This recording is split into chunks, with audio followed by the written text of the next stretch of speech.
안녕하세요. 오늘은 명리공부 초보 탈출기 제6강 지장간에 대해서 살펴보도록 하겠습니다. 오늘 제가 지장간의 소제목을 하늘의 전기가 땅속에 씁니다 라고 정하였습니다. 여러분들이 다 알고 계시는 천간의 글자 갑을병정, 무기경신, 임계 이 10개의 글자가 지지의 그 12개의 글자 속에 이렇게 담겨 있는 걸 뜻합니다. 그래서 여러분들이 사주를 해석하실 때 보다 더 정밀하게 자세히 그 해석을 하실 때 요긴하게 쓰이는 것이 지장간이라고 할 수 있습니다. 그래서 오늘은 지장간 속에 숨겨진 진실을 알아볼 텐데요. 여러분들이 이제 지장간 속에 있는 글자들, 그러니까 자축인묘, 진사오미, 신유, 술해라는 12개의 글자에 각각 천간의 기운들이 이제 담겨 있습니다. 그것들을 외우려고 하지 마시고 그 의미를 그리고 그 법칙을 이해를 하시면 굳이 외우지 않으셔도 지장간을 이제 잘 아실 수가 있다는 거 오늘 말씀드리고 싶고요. 그래서 지장간의 의미와 기운, 지진간이라고 해놨네요. 제가 조금 전에 이 PPT를 살펴보았는데도 또 이런 일이 일어납니다. 지장간의 의미와 기운, 지지 속에 암장되어 있는, 그러니까 숨어 있는 천간을 이야기를 합니다. 그래서 지지 땅속에 간직되어 있는 하늘의 기운이라고도 이야기를 합니다. 그래서 지장간은 여러분들이 이미 알고 계시는 방압과 삼합으로 그 지장간 속에 숨어 있는 구성 에너지를 이해하시면 굳이 외우지 않으셔도 됩니다. 그래서 지장간은 여기와 중기, 정기로 나뉩니다. 여기라는 것은 아직 남아있는 그 전달에서 넘어오는 이제 그 기운을 이야기하고, 중기는 그 가운데 있으면서 조건과 상황에 따라 변화하며 조절하는 기운을 의미합니다. 그리고 정기는 자신의 궤도이며 그 달의 가장 무르익은 본래의 기운을 이야기를 합니다. 그래서 우리가 지장간은 그 지지의 글자 속에 들어있는 하늘의 기운인데, 그 기운이 하나로 통일되는 것이 아니라 여기, 중기, 정기로 나뉘어져서 각각 존재한다 라고 여러분들이 이해를 하시면 되겠습니다. 자, 하나씩 살펴보도록 하겠습니다. 먼저 여러분들이 알고 계시는 지지의 분류부터 한번 살펴보겠습니다. 지지는 인, 신, 사, 해라는 무엇으로 이루어져 있다? 생지, 처음 시작하는 기운으로 이제 구분을 할 수가 있습니다. 그래서 가로로 여러분들이 보시면 우리가 삼합에서 생지의 글자들이죠. 그래서 제가 봄, 여름, 가을, 겨울로 그러니까 방학 또한 여러분들께 이제 표시를 해 드리기 위해서 인신사해 우리 보통 외우는 순서대로 하지 않고 봄, 여름, 가을, 겨울의 시작인 인사, 신해 이렇게 표기를 하였습니다. 그 다음은 묘, 오, 유, 자. 보통은 자오, 묘, 유라고 많이들 외우죠.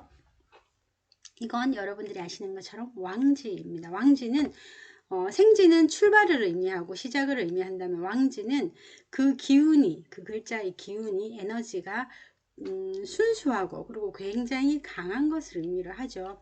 그리고 마지막으로 진술충미에 해당하는 토의 기운입니다. 토의 기운은 우리가 묻어버린다고, 생하고 태어나고 최고의 에너지를 바라고 그 다음에 묘지에, 우리 사람들이 묘지에 묻히면 죽어야 묻히는 것이죠. 그래서 기운이 하나도 살아있지 않은 상태, 아주 미약한 상태를 이야기를 합니다. 그래서 묘지라고도 하고, 창고의 의미, 보관한다 라는 뜻에서 고지라고도 합니다. 그래서 여러분들이 보시면 인사신해, 그러니까 인신사해의 생지와 지지는, 그리고 좌오묘유의 왕지와 진술충미의 그 묘지 혹은 고지로 지지가 이루어져 있다는 걸 이미 알고 계십니다. 그래서 우리가 인사신해는 삼합의 글자 생지이기도 하고 방합의 시작 글자이기도 합니다. 우리가 인오술이라고 하면 삼합이죠. 화의 삼합입니다. 화국이라고 하죠. 그래서 화국을 여는 에너지가 인의 에너지인 거죠. 제가 여러분들께 설명을 드리면서 태양이 떠오를 때 인시에 이제 여명이 서서히 밝아온다. 그리고 오시에 정오라고 이제 태양이 최고로 높은 곳에 위치하고 그 열기 또한 굉장히 강하다고 말씀드렸고요. 그리고 술시는 이미 태양이 져서 그 모습이 없는 상태이다 라고 말씀을 드렸습니다. 그래서 이제 이렇게 본다면 삼합이고요. 그리고 임묘진 사오미 신유술 해자축은 방합에 해당되죠. 그래서 여러분들이 지장간을 외우실 때 지장간은 임묘, 진사, 오미, 신유, 술해, 자축이라는 12개의 글자 속에 담긴 천간의 기운이라고 말씀을 드렸습니다. 거기에 대해서 하나씩 살펴보도록 하겠습니다. 자, 생지부터 먼저 살펴보겠습니다. 생지는 시작하는 기운이다, 여는 기운이다, 출발하는 기운이다 라고 말씀을 드렸습니다. 그래서 생지의 글자를 지지에 깔고 있는 사주는 뭔가 새로운 것을 시작하고 하는 기운이 굉장히 강하죠. 그러면 그와는 반대로 뭔가를 진득하니 하는 기운은 약하겠죠. 그렇게 생각을 하시면 됩니다. 생지의 글자인 인신사해는 이는 어디로부터 왔을까요? 자축인묘 하니까 축으로부터 이제 인이 비롯된 것이고, 사는 인묘 진사오미 해서 진으로부터 온 거죠. 그리고 시는 사오미 신유술해 하고 미로부터 왔고, 그리고 해는 신유술해 이렇게 해서 술로부터 왔습니다. 왜 제가 이 말씀을 드리냐면 우리 그 지장간에는 여기, 중기, 정기라는 이 세 개의 기운이 모여 있다고 말씀을 드렸는데, 이제 촉이라고도 하고 역이라고도 하는 이 기운은 앞에서 전해져 온 기운이라고 말씀드렸습니다. 그래서 앞의 기운이 아직 남아 있다 이기 때문에 촉이는 여기 촉이라고도 하고 역이라고도 하는 이 기운의 글자는 인신사의 모두가 토로부터 왔기 때문에 모두가 토가 존재를 합니다. 그래서 그리고 인신사에는 양의 글자이기 때문에 양의 토가 왔다고 생각을 하시면 되고요. 그리고 생지의 기운은 뭔가를 시작하고 끌어가는 기운이기 때문에 그 에너지가 음의 에너지보다는 강한 양의 에너지의 속성을 가지죠. 그래서 무토가 온다라고 여러분들이 생각하시면 됩니다. 그래서 무토라는 그 천간의 글자가 인이라는 글자 속에 숨겨져 있다. 그러니까 무토의 정기가 인이라는 지지의 글자 속에 감추어져 있다. 이렇게 이해를 하시면 되겠습니다. 사도 마찬가지, 신해도 마찬가지입니다. 그러면 중기의 글자는 변화를 이제 보일 수 있는 변화를 이제 이끌어갈 수 있는 그런 글자가 온다고 말씀을 드렸습니다. 그래서 중개의 글자는 삼합으로 이루어졌다고 생각을 하시면 됩니다. 그래서 이는 화국의 시작 생지입니다. 그러니까 인호술 화국의 생지인 것이죠. 그래서 우리가 인호술 화는 천간에서 병화인 거죠. 그래서 중기 인의 중기는 병화가 오고 사는 사유축 금운동을 하죠. 그래서 금운동을 하는 천간의 양의 글자는 경이죠. 그리고 신자진 해서 신은 삼합으로 수를 여는 글자입니다. 그래서 천간의 양의 수인 임수가 오고요. 그리고 해묘미 해는 목 운동의 시작점인 거죠. 그래서 목을 의미하는 천간의 양의 글자가 간목이 옵니다. 그리고 정기는 그 고유한 그 기운이 온다고 앞에서 설명을 드렸습니다. 그러면 이는 천간으로 올리면 갑이고요. 그리고 사는 병화가 되는 거죠. 그리고 신은 경금이 되고 해는 임수가 됩니다. 그래서 여러분들이 생지를 그러니까 외우려고 하지 마시고 인이라는 글자, 사라는 글자, 신이라는 해라는 글자는 그 축, 진, 미, 술이라는 토에서 이렇게 왔기 때문에 그 처음에 지장간의 여기에는 토가 존재를 한다. 토가 위치를 한다. 그 토는 이 글자들이 양이기 때문에 양의 토가 위치한다. 그리고 중기에서는 삼합의 글자, 삼합의 그 글자가 온다. 그리고 정기는 순수한 자기 본연의 모습, 본연의 글자가 온다. 이렇게 여러분들이 이해를 하시면 굳이 외울 필요가 없으신 거죠. 그리고 왕지는 고유한 기운, 그래서 순수하다고도 이야기를 하고 자기의 고유한 기운으로 똘똘 뭉쳐져 있기 때문에 보통은 이런 왕지를 깔고 있는 사람이 한 가지를 일을 하면 이렇게 바꾸지 않고 뭐 직업이든 일이든 바꾸지 않고 쭉 뭐 계속 이어서 나가는 그런 장점이 있는 거죠. 그런 단점, 근데 단점 또한 가지고 있는데 너무 자기 기운이 강하기 때문에 주변을 돌아보고 주변의 이야기에 귀 기울이기보다는 자기의 고집이 강한 그런 면도 있죠. 근데 이제 왕지의 지장간을 살펴보면 자는 수입니다. 수로 이루어져 있죠. 자는 오행으로 따졌을 때 수이죠. 그래서 자는 임수가 오고요. 그리고 정기에서는 개수가 옵니다. 수의 글자들이 위치 지어집니다. 그래서 자의 지장간은 임수와 개수로 이루어져 있다라고 생각을 하시면 되고요. 왕지는 의외로 이제 고유한 기운으로 이루어져 있기 때문에 굉장히 쉽게 우리가 알 수가 있는 거죠. 그리고 오는 화의 글자이죠. 그래서 화의 에너지이기 때문에 화의 에너지는 병화와 정화가 있죠. 천간에는. 그런데 기토가 있는 이유가 병화를 정화로 이렇게 변환시켜 주는 거의 역할을 하기도 하고요. 그렇게 설명하는 분들도 있습니다. 병화의 에너지는 위로 올라 발산하는 에너지이고 정화의 에너지는 그보다는 이렇게 그 적은 에너지인 거죠. 그러니까 병화와 정화의 에너지는 다른 에너지인 거죠. 그래서 변환시켜주는 역할을 기토가 한다라고도 이야기를 하고요. 또 어떤 분들은 병화와 정화, 오화 속에 숨겨져 있는 지장간이 병화와 정화는 화의 에너지로 폭발력이 대단하다. 그래서 이 폭발하는 것을 막아주는 중재 역할을 하는 기토가 필요하다. 이렇게 설명을 하시는 분들도 있습니다. 어쨌든 병화와 정화가 존재하는데 오화 안에는 다른 그 왕지의 글자와는 달리 기토가 존재하더라. 그러니까 기토는 우리가 토라는 것은 중화의 역할도 하고 연결의 역할도 하잖아요. 그래서 두 가지 역할을 다 한다라고 여러분들께서 생각을 하시면 되겠습니다. 그리고 묘는 목으로서의 기능을 하는 거죠. 그래서 목으로서의 기능을 하는 것은 목의 에너지는 간목과 일목 이렇게 존재합니다.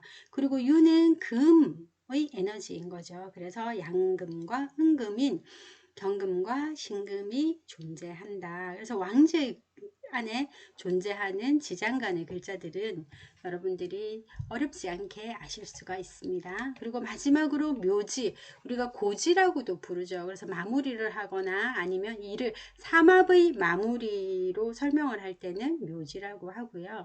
그리고 그 다음 진이 사를 열고 술이 해를 열고 축이 봄을 여는 거죠. 그러니까 봄이라는 것은 인을 열고 미가 신을 열고 이제 이렇게 그 다음 오는 글자를 생각할 때는 보관, 마무리의 역할도 합니다. 그러니까 삼합을 할 때도 신자, 진은 진이라는 글자는 수의 묘지이기 때문에 그러니까 화를 열려면 진에서 사는 화이잖아요. 진은 사를 여는 여름을 여는 그런 토이기 때문에 여름이 오려면 물을 기운을 완전히 가둬 놓아야 되겠죠. 그러면 진이 이제 임수의 묘지면서 고지이기 때문에 그렇게 생각할 때는 뭐 보관의 의미로 사용된다라고도 할 수 있겠죠. 진토는 술토도 마찬가지입니다. 인호술 삼합의 마무리 지점이기도 하지만 술은 신유술 해자축 이렇게 겨울을 여는 글자이기 때문에 우리가 겨울을 열려면 그 반대의 에너지인 화의 에너지는 보관을 해 두어야 되죠. 왜냐면 다음에 올 그 화의 세계를 위해서, 그쵸? 화의 계절을 위해서 술토 안에 화를 이제 보관을 해야 되는 것이죠. 그래서 화 운동을 마무리하고 그리고 화의 에너지를 그 다음에 그러니까 인월에 사용할 수 있게끔 보관을 하는 그런 역할도 합니다. 축 또한 마찬가지입니다. 축은 사유축, 금 운동을 마무리를 하고 그리고 인이라는 봄을 열기 때문에 금 운동은 목의 운동이 직선으로 올라가는 수직 운동이라면 금 운동은 마무리하고 거둬들이는 운동이죠. 하강 운동이잖아요. 그러면 그 목의 운동인 그 수직 상승의 기운이 제대로 이루어지려면 그 금 운동은 마무리가 되어야 되겠죠. 그래서 다음에 금의 시절이 올 때까지는 보관한다. 어디에? 축토 안에 보관한다 생각하시면 되고요. 미토 안에는 우리가 해, 묘, 미, 목의 시작점이죠. 목의 그 마무리 지점이죠. 해, 묘, 미, 목 운동의 마무리 지점이고 그리고 해묘미라는 것은 목의 운동이라는 것은 수직 상승하는 운동이기 때문에 미는 신을 열어줍니다. 신이라는 그 가을이라는 계절을 열어주는 거죠. 그러려면 가을은 거둬들이고 이제 하강하는 운동이기 때문에 수직 상승하는 목의 기운을 잠시 보관하는 거죠. 언제까지? 해묘미니까 해월이 올 때까지 이제 보관을 하는 것이죠. 그래서 우리가 진술충미라고 하는 이 토의 기운은 삼합을 마무리하면서 그리고 그 다음 계절을 열기 위해서 그 삼합의 에너지를 보관하는 곳이다. 그래서 묘지라고도 하고 고지라고도 한다라고 여러분들이 이해를 하시면 되겠습니다. 제가 진술충미를 따로 말씀을 드리려고 했는데 여기서 지금 다 말씀을 드린 것 같아요.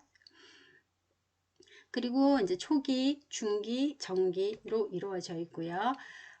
우리가 초기는 앞의 그 에너지가 이렇게 넘어온 거라고 말씀을 드렸잖아요. 그래서 진은 인묘진, 이러니까 앞의 글자인 묘가 천간으로 올리면 을목이 되는 것이죠. 그래서 을이 오고 그리고 신유술로 해서 이제 유술로 이어지는 거죠. 그래서 앞의 에너지인 신 그리고 해자축 이니까 앞의 에너지인 자수인데 천간으로 올리면 그것이 개수에 해당하죠. 그리고 사오미 이제 오의 여기가 남아 있기 때문에 천간으로 올리면 정화가 됩니다. 중기는 바뀔 수 있는 거, 변할 수 있는 거라고 해서 제가 삼합으로 이해를 하라고 말씀을 드렸습니다. 그래서 이제 자진 할 때 그 자수가 이제 개수로 바뀌는 것이고요. 그리고 인호술 운동 삼합을 하는데 이건 정화가 오고요. 그리고 사유축, 유축은 유는 이제 하늘을 올리면 신금이 되는 것이죠.